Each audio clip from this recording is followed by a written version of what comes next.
जय श्री राधे कृष्ण। प्रिय भक्तों, इस पावन वाणी की शुरुआत से पहले आइए एक क्षण के लिए अपने मन को शांत करें। अपनी आंखें बंद करें और अपने अंतर्मन से प्रेममय श्री कृष्ण का स्मरण करें। मन ही मन यह प्रार्थना करें, हे प्रिय श्री कृष्ण, जो भी भक्त इस दिव्य संदेश को सुन रहे हैं, कृपया उन पर अपनी अपार कृपा और प्रेम बनाए रखें। उनके जीवन की हर उलझन को सरल बना दीजिए और उनके पथ को भक्ति की उजास से आलोकित कीजिए। इस दिव्य वाणी का श्रवण करने से पहले कृपया नीचे कमेंट में राधे राधे अवश्य लिखें। ये दो शब्द जब हृदय की गहराई से निकलते हैं तो एक अद्भुत ऊर्जा उत्पन्न होती है जो सीधे श्री कृष्ण चरणों तक पहुंचती है। और यदि आप पहली बार वेद पुराण चैनल पर पधारे हैं तो कृपया चैनल को सब्सक्राइब करना न भूलें, ताकि जब भी श्री कृष्ण की मधुर वाणी हमारे माध्यम से प्रवाहित हो वह सबसे पहले आपके जीवन को छू सके। जय श्री कृष्ण। प्रिय मित्र, कभी कभी ऐसा लगता है मानो जीवन रेत सा अंगुलियों से फिसल रहा हो। हम सब कुछ कर रहे होते हैं, फिर भी कोई अधूरापन, कोई खालीपन भीतर रह कर चुभता है।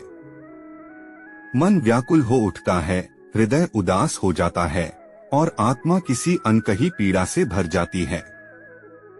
ऐसे ही दुरूह क्षणों में कहीं दूर से एक मृदुल पर अटल स्वर गूंजता है, मैं हूं ना, तू अकेला नहीं है। यह स्वर और किसी का नहीं, स्वयं श्री भगवान श्री कृष्ण का होता है। हम सबके जीवन में एक मोड़ अवश्य आता है जहां संशय घेर लेता है। क्या सही है, क्या गलत? कौन अपना, कौन पराया? किस दिशा में कदम बढ़ाए, कौन सा निर्णय लें? ऐसी ही दुविधा में अर्जुन खड़ा था कुरुक्षेत्र की रणभूमि में, पर असली संग्राम उसके अंतर्मन में चल रहा था। सामने थे उसके ही स्नेहिल बंधु, पूज्य गुरु, परिवारजन। उन्हीं पर धनुष तानना था। देह कांप रही थी, नेत्रों से अश्रु बह रहे थे और लग रहा था मानो सारी शक्ति चुप गई हो। तभी श्री कृष्ण ने शांत स्थिर स्वर में कहा, तू उन बातों पर शोक कर रहा है जिन पर शोक करना उचित नहीं। यह वचन केवल अर्जुन के लिए नहीं था, यह संदेश हम सभी के लिए है, आपके लिए, मेरे लिए, हर उस सीकर के लिए जो जीवन की कठिन घड़ी में टूटने लगता है। जब हम बिखरने लगते हैं, प्रभु श्री कृष्ण हमें थामने आ जाते हैं, कभी सखा बनकर, कभी किसी प्रेरक विचार के रूप में और कभी कभी ऐसी ही दिव्य वाणी बनकर। बस हृदय के द्वार खुले हों, कृष्ण की करुण पुकार सदा हमारा संबल बने रहे।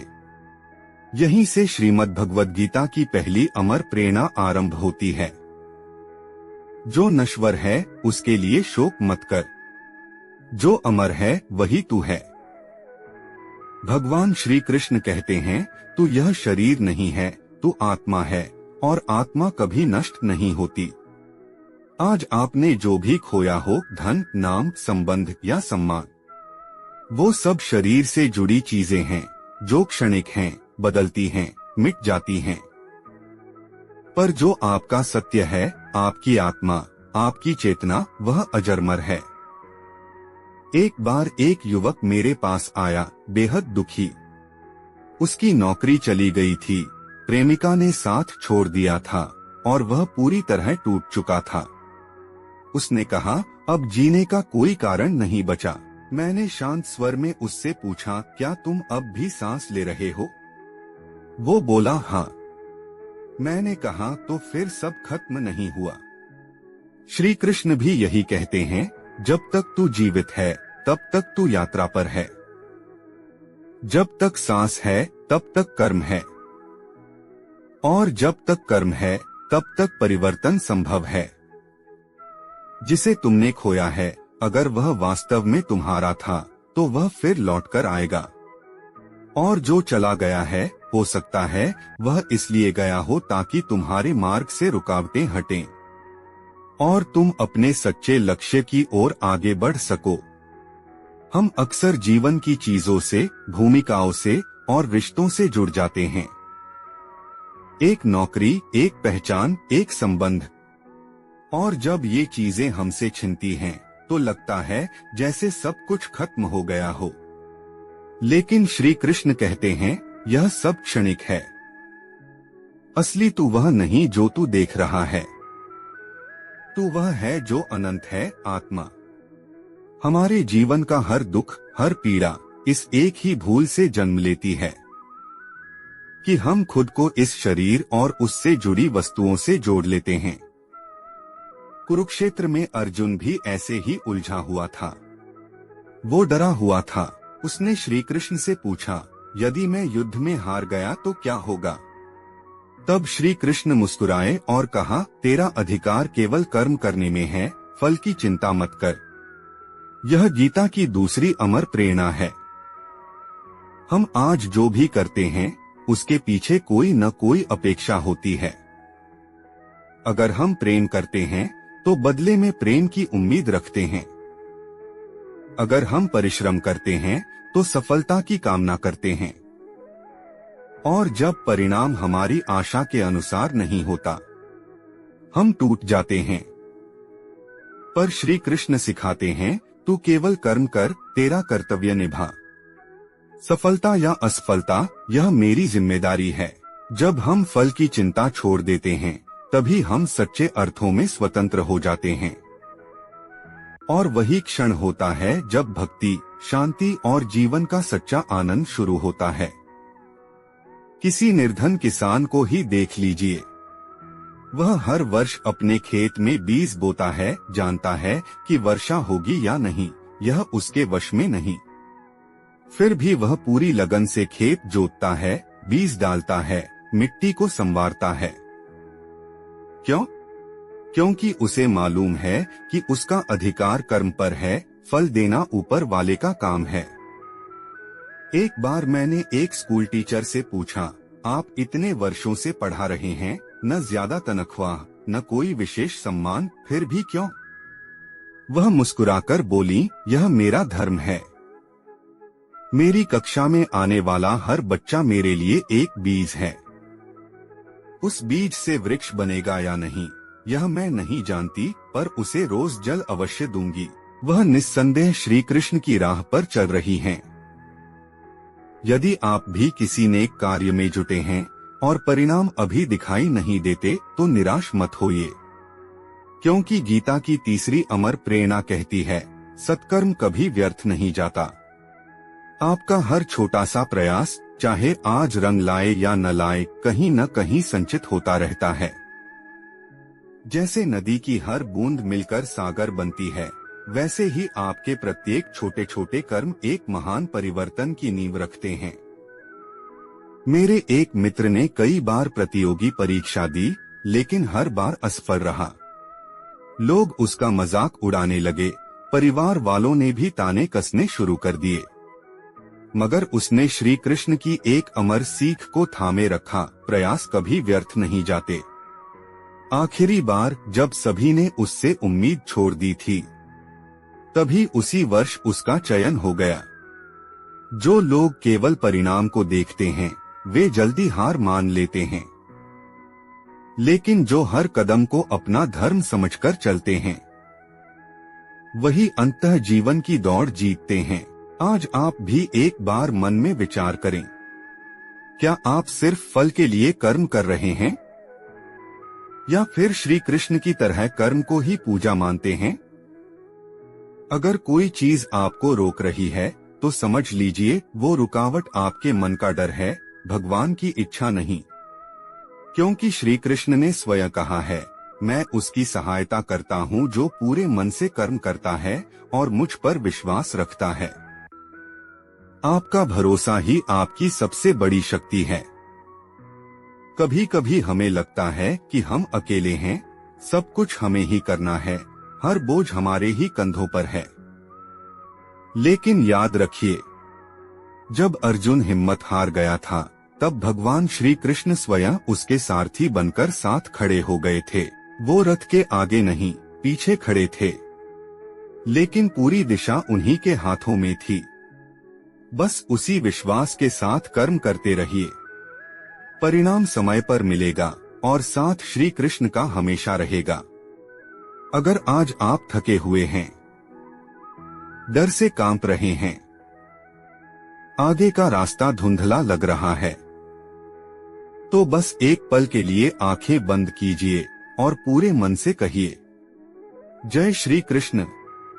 आप देखेंगे वह चुपचाप आकर आपके जीवन रथ की लगाम थाम लेंगे, जैसे उन्होंने अर्जुन के थमे हुए रथ को चलाया था।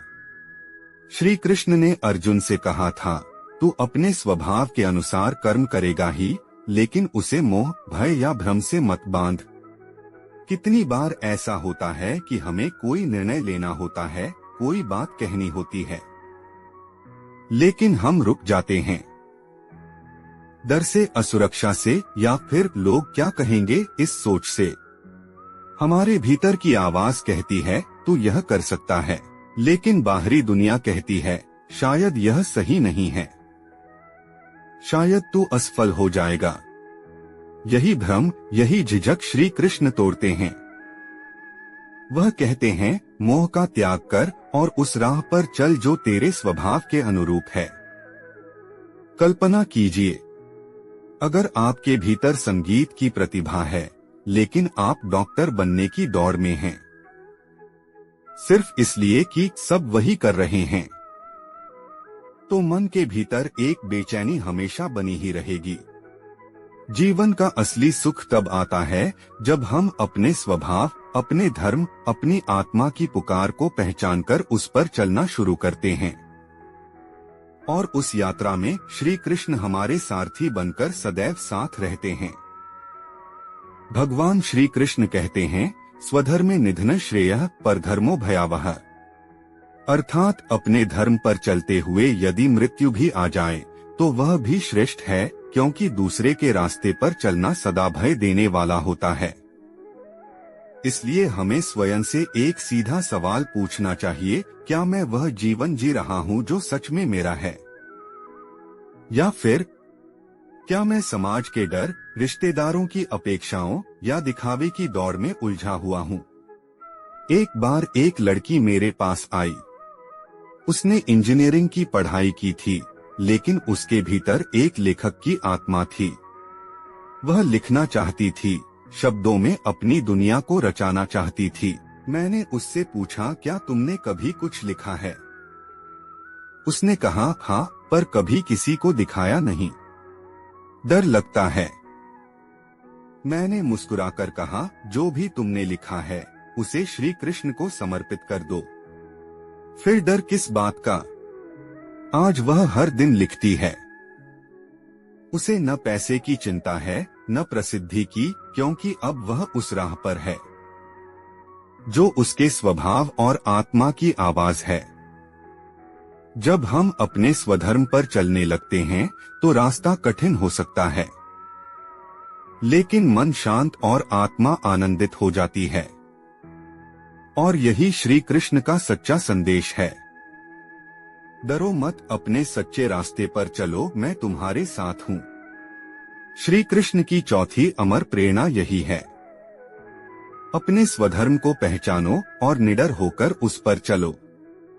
हर बार जब तुम डरते हो, मोह में पड़ते हो या भ्रम में फंस जाते हो, तो बस एक बार खुद से कहो, भगवान श्री कृष्ण ने कहा है, डर को मत पाल, तू वही कर जो तेरा सत्य है।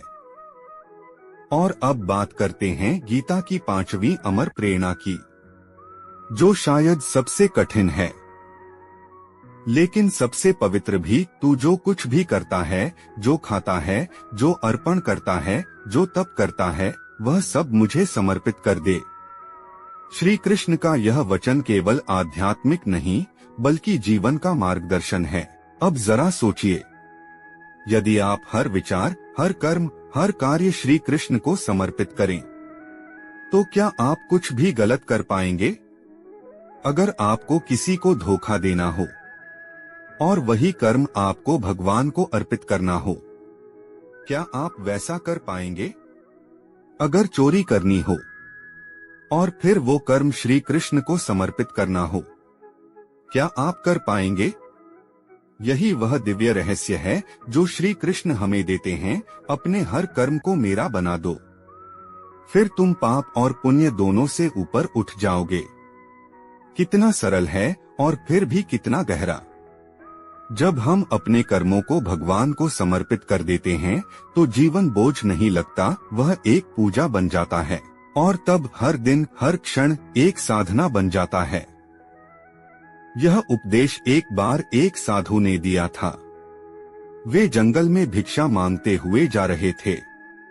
रास्ते में एक किसान मिला जिसने उन्हें थोड़ी रोटी दी और कहा, मैं तो बस हल चलाता हूँ, गोबर उठाता हूँ, खेत सींचता हूँ। ऐसी साधारण जिंदगी में मुझे क्या मिलेगा। साधु मुस्कुराए और बड़े प्रेम से बोले, अगर तू हल चलाते समय भी यह कहे, हे कृष्ण, यह सेवा तुम्हारी है, तो तेरा हर पसीना पूजा बन जाएगा। जीवन का हर कर्म, चाहे वह खाना बनाना हो, पढ़ाई करना हो, घर का काम हो या व्यापार, अगर उसे भावना से, श्रद्धा से श्री कृष्ण को समर्पित किया जाए तो वह साधारण कार्य नहीं रहता, वह साधना बन जाता है। अब आप स्वयं से पूछिए, क्या आप अपने रोजमर्रा के कामों में श्री कृष्ण को याद करते हैं? क्या अपने दुख, दर्द, खुशियाँ, छोटे बड़े क्षण, उन सबको भगवान को अर्पित करते हैं? यदि नहीं तो आज से शुरुआत कीजिए। हर सुबह उठते ही एक क्षण ठहरिए और कहिए, हे कृष्ण, आज का दिन तुम्हें समर्पित है। मैं जो भी करूं वह तुम्हारी पूजा हो। फिर देखिए कैसे हर कार्य में आनंद आएगा, हर परिस्थिति में शांति मिलेगी और आपका जीवन एक साधारण यात्रा नहीं बल्कि एक सुंदर भक्ति पथ बन जाएगा। अब आइए गीता की 6वीं अमर प्रेरणा की ओर, जो सीधे हृदय को छू जाती है। जब कोई अपना हमें छोड़कर चला जाता है या जब जीवन में कोई अनहोनी घटती है, हम व्याकुल हो जाते हैं, प्रश्न करते हैं, ऐसा मेरे साथ ही क्यों हुआ। भविष्य अंधकारमय लगता है और मन घबरा जाता है, अब आगे क्या होगा। ऐसे ही क्षणों में श्री कृष्ण का वह वाक्य एक दीपक बनकर सामने आता है, जो हुआ वह अच्छा हुआ, जो हो रहा है वह भी अच्छा हो रहा है, और जो होगा वह भी अच्छा ही होगा। यह वाक्य आज भी करोड़ों लोगों को जीवन में स्थिरता, शांति और सहन शक्ति देता है, क्योंकि श्री कृष्ण हमें याद दिलाते हैं, तू नहीं जानता पर मैं जानता हूँ। जो कुछ भी हो रहा है वह तेरे भले के लिए हो रहा है। कभी एक बार रुककर अपने जीवन की ओर पीछे मुड़कर देखिए। आपके सबसे गहरे घाव, आपकी सबसे बड़ी तकलीफें, वही किसी न किसी नए मोड़, किसी नई शुरुआत, किसी गहरे आत्मबोध का कारण बनी होंगी। दुख आते हैं लेकिन वे हमेशा हमें तोड़ने नहीं बल्कि भीतर से मजबूत करने के लिए आते हैं। बस श्री कृष्ण पर विश्वास रखिए। जो आज आपको समझ नहीं आ रहा वो कल आपके जीवन का सबसे सुंदर अध्याय बन सकता है। एक बार एक व्यापारी का सारा सामान समुद्र में डूब गया। वह पूरी तरह टूट गया, कर्ज में डूबा, दिवालिया हो गया। लोगों ने उसका मजाक उड़ाया, कहा अब इसका कुछ नहीं हो सकता। लेकिन कुछ महीनों बाद पता चला कि जिस जहाज में उसका माल था उसे समुद्री डाकुओं ने लूट लिया और जहाज पर सवार सभी लोगों की हत्या कर दी। वो जहाज तक ना जा पाना। दरअसल उसकी जान बचा गया। आज वह व्यापारी खुद कहता है, अगर उस दिन मेरा नुकसान नहीं हुआ होता तो शायद आज मैं जिंदा ना होता। भगवान की लीला को समझ पाना हमारे बस की बात नहीं है, लेकिन उस पर भरोसा रखना यही हमारा धर्म है। अगर आज आप भी किसी कठिन दौर से गुजर रहे हैं तो अपने मन में एक बात गहराई से बिठा लीजिए, श्री कृष्ण की योजना मुझसे कहीं बड़ी है। जो कुछ हुआ है वो मुझे कुछ सिखाने आया है। शांत रहिए, धैर्य रखिए और हर परिस्थिति में बस एक ही नाम लीजिए, श्री कृष्ण। आप देखेंगे वक्त चाहे जितना भी कठिन क्यों न हो, जब श्री कृष्ण साथ होते हैं तो हर संकट अंत में एक वरदान बन जाता है। श्री कृष्ण की यह 6वीं अमर प्रेरणा हमें सिखाती है, जो कुछ भी हो रहा है वह उसी की इच्छा से हो रहा है और हमारे भले के लिए हो रहा है। यह प्रेरणा जीवन में सहनशीलता, विश्वास और शांति लाती है। जो आपने आज इस खंड में सुना वह सिर्फ शब्द नहीं है, बल्कि एक आंतरिक यात्रा है। अपने भीतर झांकने की, अपने स्वरूप को पहचानने की और भगवान श्री कृष्ण पर पूर्ण समर्पण की। कभी कभी हम सोचते हैं सब बातें ठीक हैं, लेकिन यह सब करना इतना आसान नहीं है। याद रखिए, अर्जुन भी यही कह रहा था। उसका मन भी उलझा हुआ था, उसका हृदय भी डर से कांप रहा था। लेकिन जब उसने आंखें बंद की और श्री कृष्ण की बातों पर विश्वास किया, तब युद्ध केवल बाहर नहीं, भीतर भी उसने जीतना शुरू किया। अब यह यात्रा आपकी है। आंखें बंद कीजिए, श्री कृष्ण को याद कीजिए और बस पहला कदम बढ़ाइए। बाकी रास्ता स्वयं भगवान तय करवा देंगे। आज की 7वीं अमर प्रेरणा, मन ही मित्र है और मन ही शत्रु है।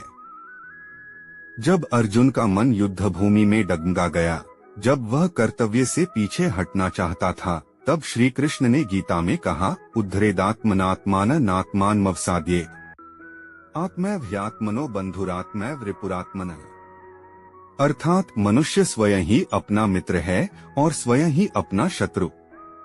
थोड़ी देर रुकिए और सोचिए, कितनी बार आपने खुद से ही लड़ाई लड़ी है। जब आसपास कोई नहीं होता, तब भी क्या आपने अपने भीतर एक साथी खोजा है? एक साधु ने एक बार मुस्कुराकर कहा, मैं कभी अकेला नहीं होता, क्योंकि मेरा मन मेरा साथ देता है। तो अगर आज आप खुद को टूटा हुआ या अकेला महसूस कर रहे हैं, तो पहले अपने मन की ओर देखिए। क्या वह भटक रहा है? क्या वह किसी भ्रम में है? या फिर उसे सिर्फ श्री कृष्ण का नाम चाहिए? क्योंकि जब मन श्री कृष्ण से जुड़ जाता है, तो अकेलापन भी भक्ति का संगीत बन जाता है। श्री कृष्ण की 8वीं अमर प्रेरणा, समता ही सच्चा योग है। श्री कृष्ण कहते हैं, जो अपने मन को साध लेता है, वह पूरे संसार को भी साध सकता है। अब आइए 8वीं प्रेरणा की ओर बढ़ते हैं। सुख दुख, लाभ हानि, जय पराजय, इन सभी में सम रहना ही सच्चा योग है। अर्जुन से श्री कृष्ण ने कहा था, समत्व योग उच्यते। अर्थात योग का अर्थ है समता, न सुख में डगमगाना, न दुख में टूट जाना। सोचिए जरा, जब अच्छा समय आता है तो हम गर्व से भर जाते हैं, कहते हैं, देखो मेरी मेहनत रंग लाई, मैं कितना काबिल हूँ। लेकिन जैसे ही बुरा समय दस्तक देता है, हम टूट जाते हैं, भगवान ने मेरे साथ ऐसा क्यों किया? यही अस्मत्व है। श्री कृष्ण चाहते हैं कि हम हर हाल में स्थिर रहें, ना अहंकार से फूलें, ना ही हार से बिखरें। एक बार की बात है, एक बहुत बड़ा व्यापारी दिवालिया हो गया। वो मंदिर गया और रोने लगा। एक वृद्ध संत ने मुस्कुराकर कहा, बेटा, जो आज चला गया है वह कल फिर से आ सकता है, लेकिन जो संतुलन आज खोया है उसे वापस लाने में पूरी जिंदगी लग सकती है। इसलिए श्री कृष्ण हमें सिखाते हैं, अपने मन को पकड़ो। धन, पद, प्रतिष्ठा, ये सब आते जाते रहेंगे, लेकिन जो मन में संभाव है वही स्थायी है। हर बार जब दुख आए तो खुद से कहिए, यह भी बीत जाएगा। और जब सुख आए तो याद दिलाइए, यह भी स्थायी नहीं है। जब ये भाव मन में बस जाते हैं, तब जीवन में स्थिरता आती है। और यही है असली शांति। श्री कृष्ण की 9वीं अमर प्रेरणा, मैं हर जीव के हृदय में वास करता हूँ। श्री कृष्ण गीता में कहते हैं, ईश्वरः सर्वभूतानां हृदयेषु तिष्ठति। अर्थात हे अर्जुन, मैं हर प्राणी के हृदय में ही निवास करता हूँ।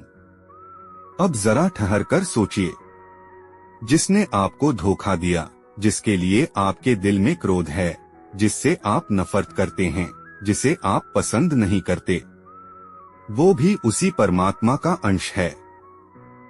तो फिर प्रश्न उठता है, जब हर एक में श्री कृष्ण बसे हैं, तो फिर आप किसी से घृणा कैसे कर सकते हैं? यह प्रेरणा हमें सिखाती है क्षमाशीलता, करुणा और सहिष्णुता। एक बार एक स्त्री ने भगवान से पूछा, मैं आपकी बहुत बड़ी भक्त हूँ, पर मेरे पति बहुत गुस्से वाले हैं, मैं उन्हें कैसे सहन करूँ? भगवान ने उत्तर दिया, हर बार जब वह क्रोधित हों, तो उन्हें मेरे रूप में देखो, शायद तुम्हारा मन क्षमा करना सीख जाए। और यही हुआ। जब हम किसी में भगवान को देखना शुरू करते हैं, तो झगड़े धीरे धीरे समाप्त हो जाते हैं, अहंकार गलने लगता है और प्रेम पनपने लगता है। यही है श्री कृष्ण की करुणामयी दृष्टि, जो हमें हर जीव में उनका ही प्रतिबिंब देखने की प्रेरणा देती है। श्री कृष्ण की 9वीं और 10वीं अमर प्रेरणा, समत्व और शरणागति का अद्वितीय संदेश। श्री कृष्ण ने अर्जुन से कहा, मैं न किसी से द्वेष करता हूँ, न किसी से विशेष प्रेम, लेकिन जो मुझे प्रेम से भजता है वह मेरा हो जाता है। यह संदेश हमें सिखाता है, तू भी वैसा बन, सबको एक समान देख, सब में मुझे देख। अब सोचिए, अगर हम हर व्यक्ति में श्री कृष्ण का अंश देखने लगे, तो क्या फिर किसी से जलन रहेगी? क्या कोई झगड़ा बाकी रहेगा? नहीं। इसलिए 9वीं प्रेरणा कहती है, हर जीव में भगवान को देखो, तभी तुम्हारा मन सच में मुक्त होगा। और अब 10वीं और अंतिम अमर प्रेरणा, जो गीता का सार है, सर्वधर्मान परित्यज्य मामेकं शरणं व्रज, अहत्वा सर्वपापेभ्यो मोक्षयिष्यामि मा शुचः। सभी कर्तव्यों को त्याग कर मेरी शरण में आ जा, मैं तुझे समस्त पापों से मुक्त कर दूंगा। चिंता मत कर। यह वाक्य ठीक वैसा है जैसे एक माँ की गोद, जहाँ हम थक कर गिर सकते हैं, टूट सकते हैं और फिर भी खुद को सुरक्षित महसूस कर सकते हैं। श्री कृष्ण ने यह तब कहा, जब अर्जुन की सारी बुद्धि, सारे तर्क और सारा आत्मबल चुक चुका था। तब भगवान ने कहा, अब तू कुछ मत सोच, बस मुझे पकड़ ले, बाकी सब मैं संभाल लूंगा। यही है श्री कृष्ण की अंतिम और पूर्ण शरणागति की प्रेरणा, जहाँ भय, द्वंद्व और मोह सब समाप्त हो जाते हैं और रह जाती है केवल एक गहरी शांति। 10 अमर प्रेरणाएं, अब उन्हें जीना सीखें। हमने श्रीमद् भगवद गीता से वे 10 अमर प्रेरणाएं पाली हैं, जो हमारे जीवन की दिशा बदल सकती हैं। वे साधारण वाक्य नहीं, बल्कि दिव्य दृष्टि हैं, जो दुख की जड़ को काटती हैं और भीतर की चेतना को जगाती हैं। अगला चरण, ज्ञान से अनुभव की ओर। गीता केवल पढ़ने भर की पुस्तक नहीं, जीने का मार्ग है। इसीलिए आज से हम यह विचार करें कि इन शिक्षाओं को रोजमर्रा की सांसों में कैसे उतारें। श्री कृष्ण को अपना सबसे प्यारा सखा मानकर दिल से सुनिए। अब सवाल उठता है, गीता को जिया कैसे जाए? तो आइए जानते हैं गीता को जीवन में उतारने के 5 सरल उपाय। 1. हर सुबह एक श्लोक, एक विचार। जैसे आप हर सुबह चाय पीते हैं, वैसे ही हर दिन सिर्फ एक श्लोक पढ़िए। ज्यादा नहीं, बस एक। उस श्लोक को पूरे दिन अपने साथ रखिए, जैसे कोई दोस्त। मान लीजिए आपने यह श्लोक लिया, कर्मण्येवाधिकारस्ते मा फलेषु कदाचन। तो जब आप ऑफिस जा रहे हो, मन में दोहराइए, मुझे बस कर्म करना है, फल की चिंता नहीं। जब आप बच्चे को पढ़ा रहे हो, सोचिए, पढ़ाना मेरा कर्म है, रिजल्ट नहीं। जब आप किसी रिश्ते को निभा रहे हो, कहिए, मैं अपना प्रेम दूंगा, बदले में क्या मिलेगा, यह श्री कृष्ण जाने। देखते ही देखते एक ही श्लोक आपके पूरे दिन के हर कर्म में शांति और दिशा भर देगा। तीसरा उपाय, हर रात आत्म परीक्षण करें। रात को सोने से पहले खुद से एक सरल सा प्रश्न पूछिए, क्या मैंने आज गीता का कोई सूत्र जिया? शायद आपने किसी को क्षमा किया हो, तो आपने समत्व का अभ्यास किया। अगर आपने किसी निर्णय में दूसरों की भलाई सोची, तो वह स्वधर्म था। और यदि किसी के कठोर शब्दों का उत्तर शांत भाव से दिया, तो समझिए आपने मन को मित्र बना लिया। यह छोटा सा आत्म परीक्षण धीरे धीरे आपको सिर्फ ज्ञान से नहीं बल्कि अनुभव की ओर ले जाएगा। चौथा उपाय, श्री कृष्ण से दोस्ती करें, दूरी नहीं रखें। अक्सर लोग श्री कृष्ण को केवल मंदिर तक सीमित कर देते हैं, घंटी बजाई, प्रणाम किया और चल दिए। लेकिन सच तो यह है कि श्री कृष्ण मंदिर में नहीं, आपके भीतर हैं। उन्हें अपना सखा मानिए, जैसे अर्जुन ने माना था। रोज उनसे बात कीजिए। कृष्ण, आज का दिन अच्छा था। कृष्ण, मन थोड़ा भटक गया, संभाल लेना। कृष्ण, तुझसे बात करके मन हल्का हो गया। शुरुआत में लगेगा कि आप खुद से बात कर रहे हैं, लेकिन धीरे धीरे अनुभव होगा कोई उत्तर भी आ रहा है। और वहीं से शुरू होगा वह सच्चा संवाद जो गीता का सार है। पांचवा उपाय, प्रेरणा को बांटिए, अमृत को फैलाइए। जो अमृत आपने चखा है उसे दूसरों तक भी पहुंचाइए।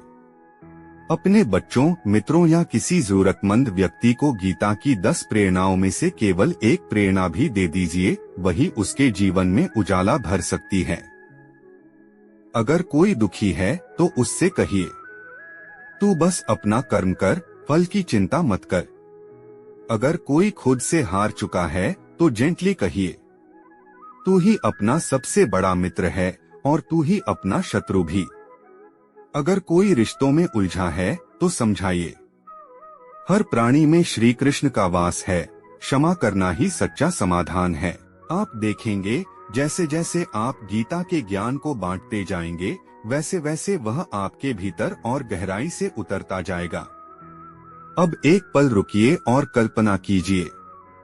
सुबह एक श्लोक पढ़ना और पूरे दिन उस पर मनन करना, दोपहर में किसी उलझन में श्री कृष्ण से मार्गदर्शन मांगना, रात को आत्म परीक्षण करना, रोज उनसे संवाद करना और समय समय पर इस ज्ञान का अमृत किसी और के साथ बांटना। क्या यह दिनचर्या आपका जीवन नहीं बदल देगी? क्या आपकी चाल, आपकी सोच, आपका दृष्टिकोण सब कुछ श्री कृष्णमय नहीं हो जाएगा? यही है गीता को जीना। और याद रखिए, गीता सिर्फ युद्ध भूमि की बात नहीं करती, वो हर उस क्षण के लिए है जब आपके भीतर का अर्जुन हिम्मत हारने लगता है और आपका भीतर का श्री कृष्ण उसे थामने आता है। तो आज से गीता को केवल एक किताब की तरह न रखें, उसे अपने हृदय में उतारिए। वह आपका मार्गदर्शक भी बनेगी और रक्षक भी। अंतिम खंड, श्रद्धा की अटल नींद। हम अब उस मुकाम पर आ पहुंचे हैं जहां अब तक की सारी प्रेरणाएं, सारी भावनाएं और श्री कृष्ण की वाणी एक साथ भीतर ठहर जाती हैं। यहां तक पहुंचने का अर्थ है आपके मन में अब केवल प्रश्न नहीं, उत्तरों की मधुर गूंज भी होने लगी है। इस अंतिम चरण में हम विचार करेंगे कि गीता की 10 अमर प्रेरणाएं जीवन में स्थायी कैसे हों, ताकि हर मोड़ पर श्री कृष्ण हमारे साथ खड़े रहें। गहराई की सबसे पहली सीढ़ी। अनेक लोग कहते हैं, मैंने गीता पढ़ी, समझी भी, फिर भी जीवन नहीं बदला। श्री कृष्ण इसका उत्तर पहले ही दे चुके हैं। श्रद्धावान लभते ज्ञानम। जिसके पास श्रद्धा है वही ज्ञान को जीवन में उतार पाता है। यहाँ श्रद्धा केवल धार्मिक आस्था नहीं है, बल्कि जब मन डगमगाए तब भी गीता के शब्दों पर टिका रहना, जब रास्ता न दिखे तब भी श्री कृष्ण के निर्णय पर भरोसा रखना। आइए अब जाने वे 5 जीवन परिवर्तनकारी सूत्र जो गीता की इन 10 अमर प्रेरणाओं को स्थायी बना सकते हैं। पहला सूत्र, जो घट रहा है वह होना ही था। हमने गीता से सीखा, कर्म करो, फल की चिंता मत करो, मां फलेषु कदाचन।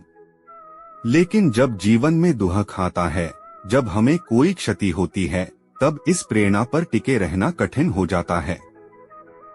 ऐसे समय में श्री कृष्ण हमें याद दिलाते हैं, जो कुछ भी तुम्हारे साथ घट रहा है वह संयोग नहीं, तुम्हारे कर्मों, संस्कारों और समय का परिणाम है। अगर आज बारिश हो रही है तो कल धूप भी जरूर निकलेगी। अगर आज मन भारी है तो कल वह भी हल्का होगा। क्योंकि परिवर्तन ही जीवन का नियम है, इसलिए हर कठिन समय में बस इतना कहिए, श्री कृष्ण जो हो रहा है मैं उसे स्वीकार करता हूँ, क्योंकि तेरी योजना मेरी समझ से कहीं बड़ी है। दूसरा सूत्र, स्वयं को सशक्त बनाओ, दूसरों को नहीं बदलो। अक्सर हम अपने दुखों का कारण दूसरों को मानते हैं। वो ऐसा न करता तो मैं खुश रहता, उसने ऐसा कहा इसलिए मेरा दिन खराब हो गया। पर गीता हमें सिखाती है, बाहर की दुनिया को नहीं, अपने भीतर की प्रतिक्रिया को नियंत्रित करो। जब हम स्वयं को मजबूत बनाते हैं तभी हम सच्चे अर्थों में स्वतंत्र होते हैं। दूसरों को बदलने की कोशिश छोड़िए, स्वयं को समझिए, स्वीकार कीजिए और सशक्त बनाइए। तीसरा सूत्र, स्वयं का उद्धार स्वयं करो। श्री कृष्ण का आह्वान, उद्धरेदात्मनात्मानं नात्मानं अवसादयेत्। खुद को ऊपर उठाओ, स्वयं को कभी गिरने मत दो। दुनिया को बदलने में ऊर्जा खर्च करने की जगह अपने आप को इतना दृढ़ बना लो कि दुनिया तुम्हें हिला ही न सके। आपके पास शक्ति है अपनी सोच बदलने की, अपनी दृष्टि संस्कारित करने की, अपने कर्म चुनने की। यही गीता की आत्मा है, स्वचिंतन, स्वानुशासन और स्वनिर्माण। चौथा सूत्र, संघर्ष से मत भागो, मुस्कुराकर सामना करो। अर्जुन जब बोले मैं युद्ध नहीं लड़ूंगा, श्री कृष्ण ने परिस्थिति आसान नहीं की, उन्होंने अर्जुन को समर्थ बनाया। यदि युद्ध टल जाता तो अर्जुन का मन हार जाता। युद्ध स्वीकार कर ही वह नायक बना। आज भी जीवन जब चुनौती देता है, श्री कृष्ण याद दिलाते हैं, तुम योद्धा हो। हर कठिन घड़ी में आत्मसंवाद कीजिए, मैं अर्जुन हूँ और श्री कृष्ण मेरे सारथी हैं। जो मिला है उसका आदर करो, जो नहीं मिला वह बोझ न बना। आज लगभग हर इंसान कहता है मेरे पास पर्याप्त पैसा नहीं, सम्मान नहीं, समय नहीं। श्री कृष्ण याद दिलाते हैं, तत्सुखं सत्विकं स्मृतम यद आत्मबुद्धि प्रसादजम। सच्चा सुख भीतर से उपजता है, बाहरी वस्तुओं से नहीं। जो मिला है उसमें आनंद खोजो, जो नहीं मिला उसकी चाह अवश्य रखो, पर उसकी कमी को दुख का कारण मत बनने दो। श्री कृष्ण स्वयं गाय चराते थे, फिर भी राजाओं से ज्यादा धनी थे, क्योंकि उन्होंने भीतर का खजाना पा लिया था, शांत चित्त, संतोष और ईश्वर का संग। पांचवा सूत्र, मृत्यु का भय नहीं, अमर आत्मा का बोध। गीता का सबसे गहन संदेश यही है, न जायते म्रियते वा कदाचित। आत्मा न जन्म लेती है न मरती है। तुम शरीर नहीं, चेतना हो, वह ऊर्जा जो केवल अनुभव करती है। किसी प्रिय के विछोह में शोक कैसा, गया तो केवल शरीर, उसकी आत्मा श्री कृष्ण के चरणों में और हर पल तुम्हारे निकट है। यह बोध मिल जाए तो भय और दुख अछू मंत्र बनकर मिट जाते हैं। अंतिम अनुगूंज, गीता को जीवन का आईना बना लो। मन उलझे, गीता खोलो। भावनाएं भटके, गीता पढ़ो। हार महसूस हो, श्री कृष्ण को पुकारो। ये 10 अमर प्रेरणाएं किसी दूर की कथाएं नहीं, तुम्हारे जीवन की कहानी है, हर इंसान के भीतर उठते प्रश्नों का उत्तर। अब जब 5 खंड पूरे कर चुके हो, मेरी विनती है, एक, इन शब्दों को बंद न करो, उन्हें जियो। 2, अनुभव बांटो, किसी एक व्यक्ति को भी गीता का एक संदेश दो, तुम उसका जीवन बदल सकते हो। 3, और जब मन फिर डगमगाए, यह वाणी दोबारा सुनो, क्योंकि श्री कृष्ण की वाणी हर बार नई ऊर्जा, नई दृष्टि, नई प्रेरणा लेकर आती है। दोस्तों, आपको यह वीडियो पसंद आई हो तो कृपया वीडियो को लाइक करें और हमारे चैनल वेद पुराण को सब्सक्राइब करना न भूलें, ताकि हमारी हर नई वीडियो आप तक आसानी से पहुंच सके। धन्यवाद। जय श्री कृष्ण।